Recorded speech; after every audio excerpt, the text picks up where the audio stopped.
terkait dengan pelestarian budaya suku Laude dengan tema menumbuhkan kesadaran tentang pentingnya budaya sebagai jati diri bangsa. Nah, yang akan bicara hari ini terkait dengan tema yang kita angkat itu ada Bapak Alfian sebagai Ketua Pemuda yang sudah cukup lama juga berkecimpung terkait dengan pencarian informasi atau pemerhati terkait dengan budaya-budaya di suku Laude.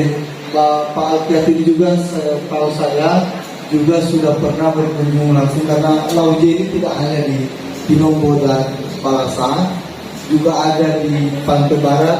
Pak Alfian kalau tidak salah juga sudah pernah menulis tentang suku Laude yang ada di kepada Bapak Alfian sebagai pemateri pertama, waktu yang tepat saya persilakan. Bismillahirrahmanirrahim. Assalamualaikum warahmatullahi wabarakatuh. Tapi ya, ambil itu judul ini. Mau maaf ini menjadi imagi pokoknya sama kurang. Pokoknya sama mau magana harapan OE kira-kira dia ini sebagai pemantik, bukan sebagai narasumber yang lebih memahami secara dalam tentang suku Laude. Saya lebih percaya bahwa ada ketua-ketua anak kita di sini. Perkenalkan, nama saya Alfian J. Darise. Itu kira-kira perkenalan singkat dari saya. Sebenarnya juga saya ini secara teknis, secara akademisi bukan dari sarjana antropolog atau apa, saya sarjana agribisnis sebenarnya, tapi bagaimana lebih meluangkan pikiran, tenaga, serta waktu untuk masyarakat Laude, beberapa ketimpangan yang ada di masyarakat Laude, yang kemudian ini menjadi niatan kami untuk kemudian merampungkan segala pekerjaan ini di dalam satu lembaga yang namanya Laude Institute. Singkatnya begini, bahwa Laude itu lahir dari satu perenungan terhadap mahakarya semesta. Nanti sebentar kita akan bilang kenapa Laude tidak terdokumentasi secara manuskrip ataupun secara dokumentasi ala manusia modern hari ini.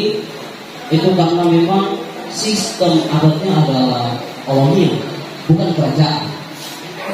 Itu yang harus pertama kita bilang, bukan sistem kerajaan. Kalaupun dia sudah sistem kerajaan, pasti administrasinya itu lengkap. Kenapa sampai hari ini kita temukan bahwa keluh kesah para ketua adat suku ini sudah buyar, pencar-pencar, jadi dibohong. Tantangnya pendapat angkai soto, masoto tentang suku ini.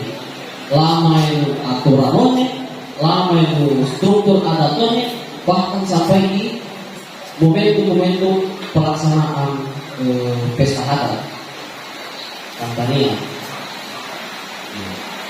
Nah, ini yang menjadi tingkat kami, kira-kira bagaimana langkah untuk merampungkan itu. Teman-teman sekalian,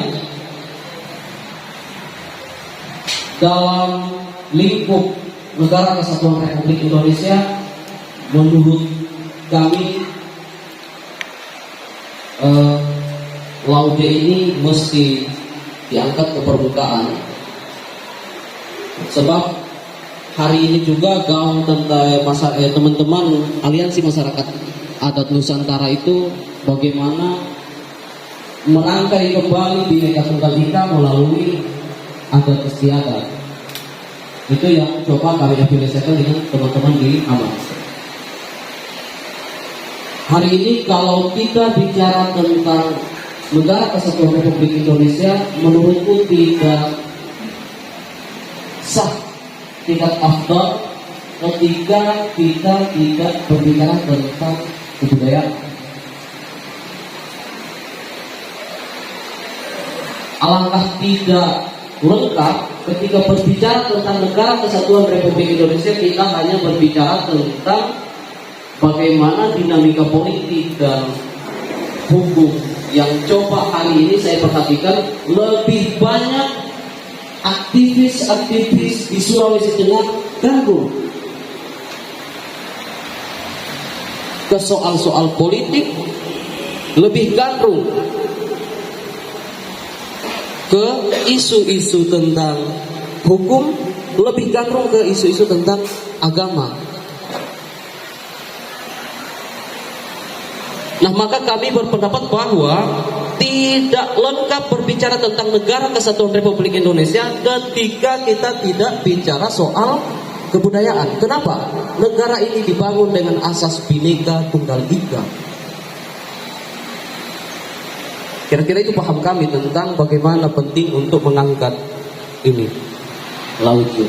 Dan dari kebinekaan Negara Kesatuan Republik Indonesia, kita penting untuk mendudukan, mentahajudkan dan mengukuhkan masyarakat Lauje ini menjadi salah satu suku yang harus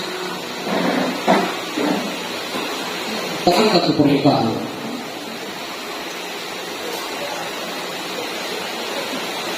Maka kira-kira singkat gambarannya seperti begini.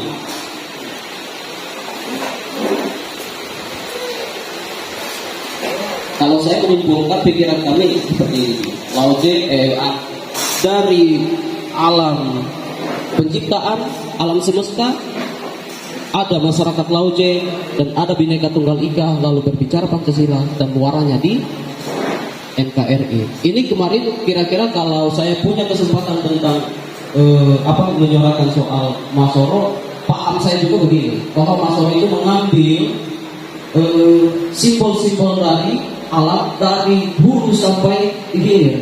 Kalau perahu itu sebagai simbol dari habitat kita, hutan atau dari pegunungan, kemudian hasil bumi itu yang ada di wilayah pengelolaan petani masyarakat Lauje, kemudian dia dianjur di mulut sungai, di muara, dan ini dipersembahkan untuk alam. Jadi paham kami soal Masoro ini adalah satu bentuk persembahan masyarakat suku Lauje atas rasa syukur yang diberikan oleh semesta kepada kita. Kira-kira singkatnya begitu soal Masoro itu. Betapa minimnya referensi kita tentang Lauje. Kenapa ini saya campur sebagai poin? Ini menandakan juga sebagai PR kita di generasi muda, bagaimana bisa melakukan pendekatan riset dan penelitian itu bisa menghadirkan sejumlah referensi yang akurat tentang masyarakat Lauje. Nah, kami mempelajari sebatas yang kita dapat bahwa Lauje ini secara ras itu berumpun dari Austronesia. Kami mendapati itu bahwa secara ras Lauje adalah rumpun dari Austronesia.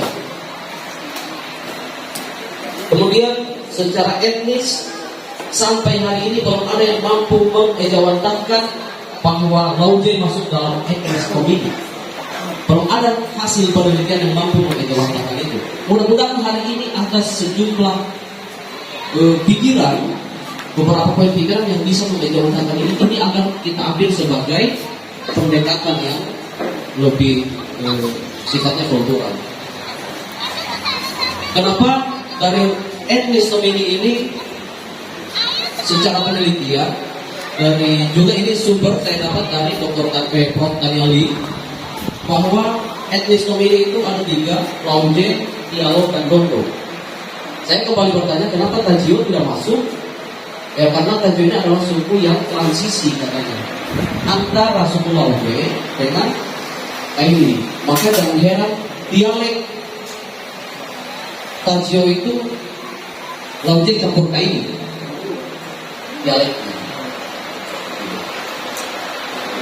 Tapi memang hasil eksodus dari masing-masing suku ini melahirkan Kecil. Begitu hasil penelitian itu. Secara kultural, secara dialektika, kami juga mendapati kesamaan dialek. Barangkali tinggal program dari dialektik berbeda antara Laoji, Dialek, dan Tondo. Bahkan saya ketiga bahasa ini saya kuasai karena saya lahir di Tondo, kemudian berkecimpung dengan teman-teman di dialog, apalagi Laoji sebagai habis hidup saya. Nah, saya secara antologi bahasa sedikit mengakui bahwa memang ada perbedaan dialek. Maka sampai hari ini saya hanya mampu mempresentasikan tentang Laoji adalah perenungan atas mahakarya alam semesta, menjadi entitas manusia tangguh di tengah kekuasaan gunung dan hutan rimba. Ya. Jadi secara perenungan bahwa memang Laoji ini, karena peradaban ini tidak bisa dibangun dengan lisan, baik tulisan maupun lisan, maka menurutku apa bahasa lisan baik lisan maupun bahasa tubuh masyarakat Laoji adalah representatif dari alam dan hutan. Kajian tentang Laoji ini atau seperti apa bahasa Laoji itu lahir dari kata tiga. Ini yang menjadi ketertarikan kita. Hampir semua suku yang ada di Sulawesi Tengah itu kan ada satu tidak. Laoji ini, tapi Laoji.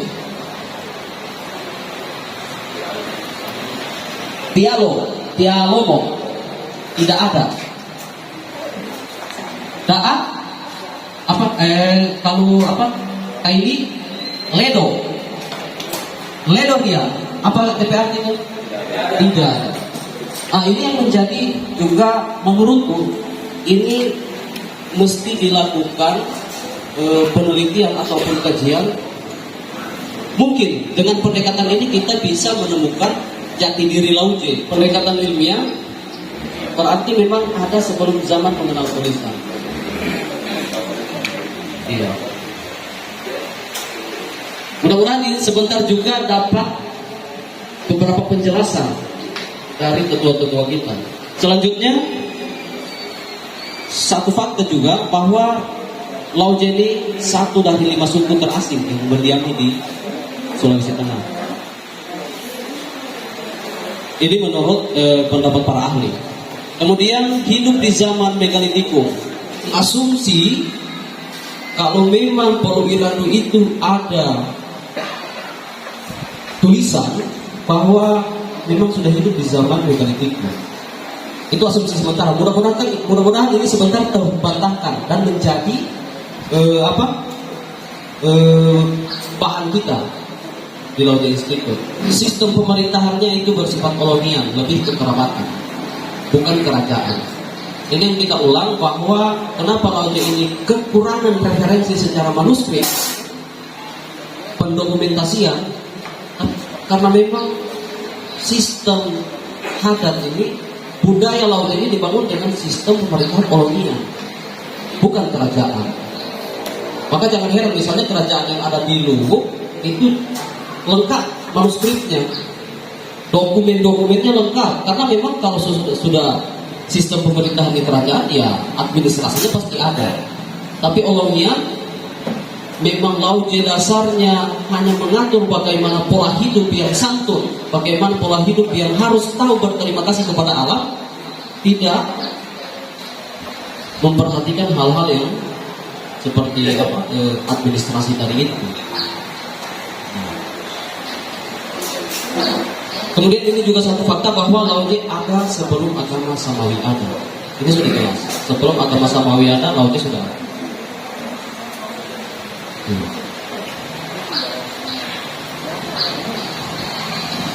Nah, ini mudah-mudahan juga sebentar dapat informasi yang lebih akurat dari para tokoh adat.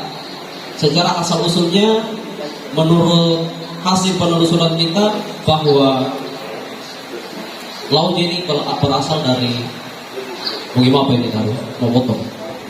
Saya sebut namanya Yongko Umur. Ini yang barangkali disebut sebagai sang pencipta. Iya. Menurut tutur tokoh-tokoh adat, Yongko Umur melahirkan 2 orang generasi, Olomian laki-laki dengan Olomian perempuan. Biasa dalam kajian Lauje menyebutnya Allah Ta'ala dengan Nur Allah. Allah Ta'ala ini disebut sebagai penduduk atau manusia yang ada di atas langit, dan Nur Allah ini yang ada di alam bawah, di bawah tanah. Maka melalui pendekatan ini juga Masoro sudah lebih identik dengan Lauje. Yang pertama saya luruskan ada kata bela. Nah, kata bela itu, mohon maaf, anak muda yang saya cintai, anak-anak sekarang. Nah, kata bela, teman-teman muda, hari ini saya boleh disebut bela. Oke. Bela itu adalah panggilan sapaan yang terhormat.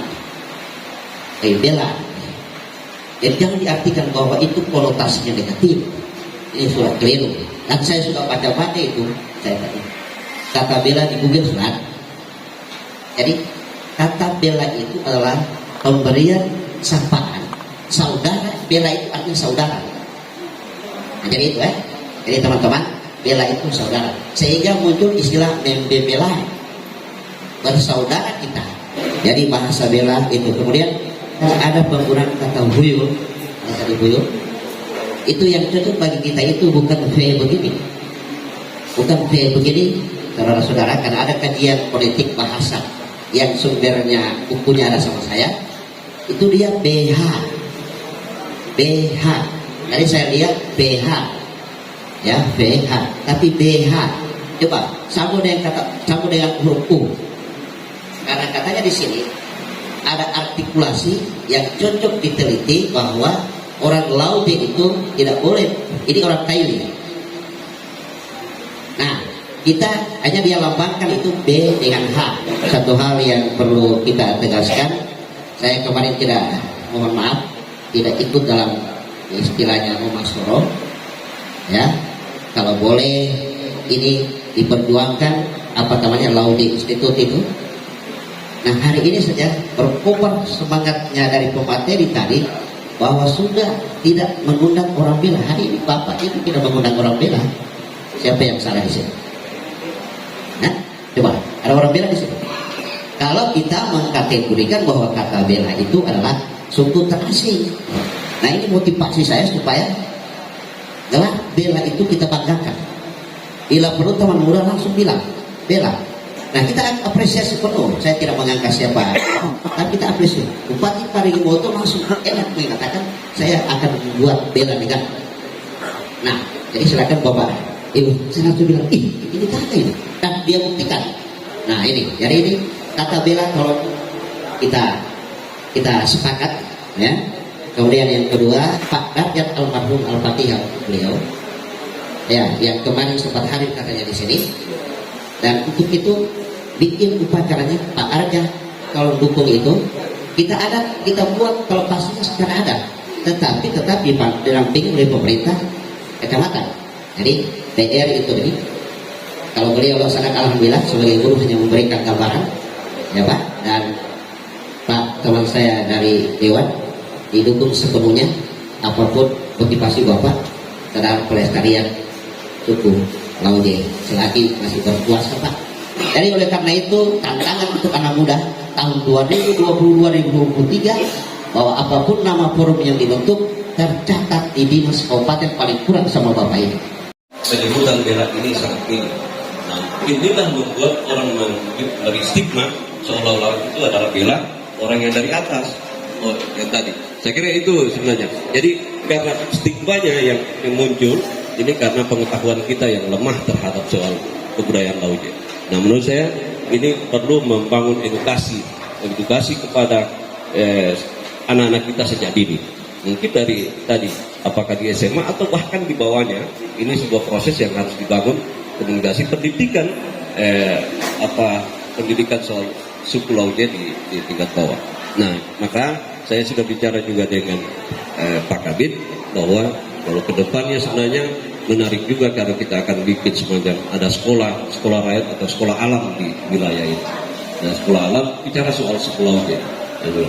Nah, ini kadang sudah pernah ada yang dibikin oleh teman-teman di daerah Tautawana, di daerah Tojonauna, mereka buat yang namanya sekolah lipu. Sekolah lipu dari mereka tidak tahu apa-apa, saat ini sudah hampir rata-rata yang menjadi tutor di sekolah itu adalah orang tuanya sendiri. Jadi harapan-harapan seperti itu. Karena biasanya mereka mata istilahnya orang ini mengajar ampio. Di sotong Inoto biasa matanya setelah hari ini, dan ini sebenarnya dari tahun lalu bicara dari saya, dan walaupun tinggal berapa persen sebagai anak lautnya, tetap saya juga masih mengaku sebagai darah lautnya. Sama dengan saya punya kakak tadi, bahwa berapa persen pun dia, karena dodomi kita sudah ada di sini, dan mati hidupnya ada di tanah dan darah lautnya. Terima kasih. Wassalamualaikum warahmatullahi wabarakatuh. Ya, terima kasih kepada dua narasumber yang ada di depan kita, sudah membantu mengarahkan, terutama kepada Pak Rahmat dan orang tua saya, kepala desa. Alhamdulillah, saya hanya cukup mengucapkan syukur bahwa diskusi hari ini mulai mendapatkan banyak keterangan serta arahan dari orang-orang terlibat.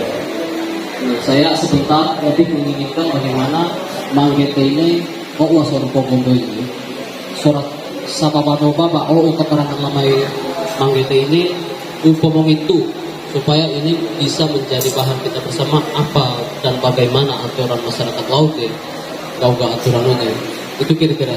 Alhamdulillah hari ini banyak orang tua kita yang masih cukup perhatian dengan kami, dengan keberlangsungan dan pelestarian suku Lauke. Ini menjadi apresiasi tersendiri bagi kami, dan kami memohon dukungan serta arahan. Kira-kira itu singkat dari saya karena waktu kita singkat. Lebih dan kurang saya mohon maaf. Bila kita Assalamualaikum warahmatullahi wabarakatuh. Berupa rekomendasi tentang misalnya budaya Mumasoro tadi, kapan kita membentuk satu forum. Jadi kami harapkan dari Kepala Binan dan Pak Anggota Dewan bisa menjadwalkan itu atau memberikan itu. Terima kasih Pak. Persoalan laut ya harus ada kamus, karena bertepatan tadi Pak Mansur ini baru sekitar 3 atau 4 bulan lalu ada 4 orang dari kantor bahasa yang dekat Untat, saya tahu. Nah itu. Jadi mereka khusus menanyakan ke kita atau mengambil data-data seputaran kosakata. Dan ini insya Allah berlanjut. Ini insya Allah berlanjut di bulan ini juga, saya tidak tahu kapan tanggalnya. Dan mereka menjanjikan insya Allah Kamus Lauke itu lahir Oktober 2022 ini. Terima kasih.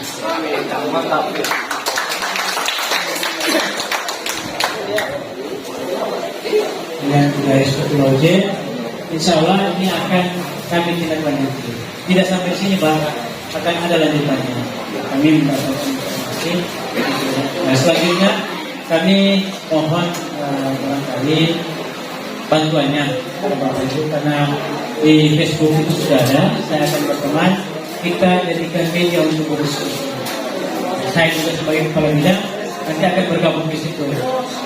Menyangkut hasil rekomendasi diskusi kali ini, insya Allah membuat rekapnya baru kami masukkan di dalam itu untuk supaya Bapak Ibu dan teman-teman bisa lihat ini rekomendasi dialog yang sudah dilakukan, yang dilakukan, dan apa yang diharapkan ke depannya untuk kita segera rencanakan dalam rangka untuk publikasi, kemudian pengembangan, pemanfaatan seluruh objek kemajuan kebudayaan yang ada di suku Lauke. Kalau memang ini kita sepakati ada silaturahmi suku Lauke seterusnya. Sekaligus Mosoro, kita bikin festival Mosoro, sekaligus mereka diminta apa budaya mereka tampilkan juga di sini. Dan semua suku Lauke yang ada di Sulawesi. Kalau itu diperkenankan, Pak Ketua ikut mendukung kami, insya Allah itu itu akan kami realisasikan di 2023 dan akan saya jadikan agenda supaya masuk di Kementerian Program Indonesia. Terima kasih. Lebih dan kurangnya saya mohon maaf. Sekali lagi, billahi taufiq. Assalamualaikum warahmatullahi wabarakatuh. Tutup saja. Ya, baik. Jadi dengan mengucapkan alhamdulillah kegiatan fokus grup diskusi tentang pelestarian budaya suku Pulau J kita tutup dengan resmi dan sekali lagi kami mengucapkan terima kasih yang sebesar-besarnya. Ya. Assalamualaikum warahmatullahi wabarakatuh. Bapak Ibu, nanti kalau pulang ada cendera mata ya dari Pak Ibrahim selaku anggota DPR yang juga sudah memberikan pokok pikiran budaya. Ya. Terima kasih.